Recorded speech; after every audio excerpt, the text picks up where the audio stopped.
See people comparing it and asking why haven't they prepared as much as, people in Florida and everything like that.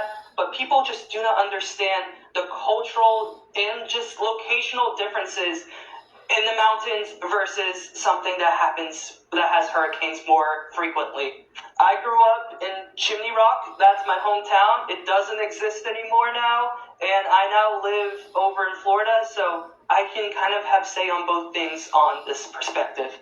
For starters, of course, nobody has flood insurance up in the mountains because we are at least 5 hours away from the oceans, which, yes, hurricanes could still happen, but as a rule, when a hurricane does happen to cut across, mountain ranges usually work as great barricades to break up storms before they actually hit the towns that are in the valleys that are over there. But, of course, there's exceptions. I've been told by other Floridians, they're saying, then why didn't people evacuate and, go somewhere else to move out if they saw the storm was heading this way? Besides the fact that they were given very little time to do so and just leave in the first place, Appalachian, Blue Ridge Mountain, community culture, this is a very poor community. This is a very rural area.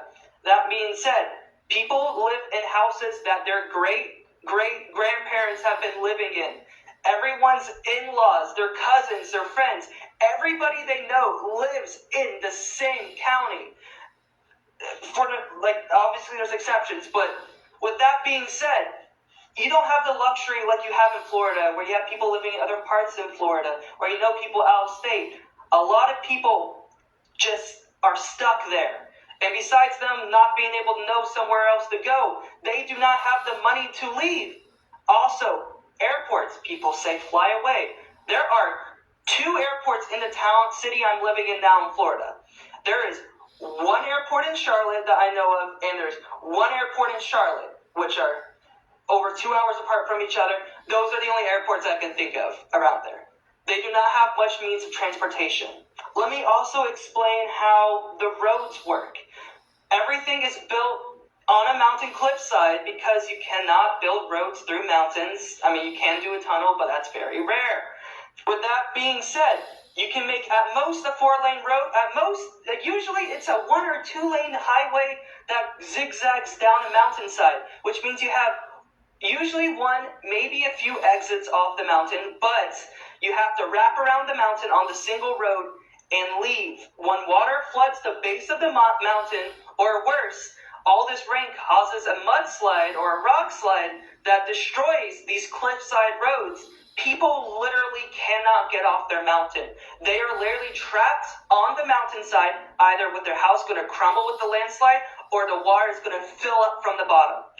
So now with the specifics of the region being stated, now let's talk about the absolute anarchy that is happening around this area right now. So besides people just being afraid that they cannot get in contact with loved ones, most cell towers have been destroyed during the flood, and same with a lot of power lines. There are people here without power.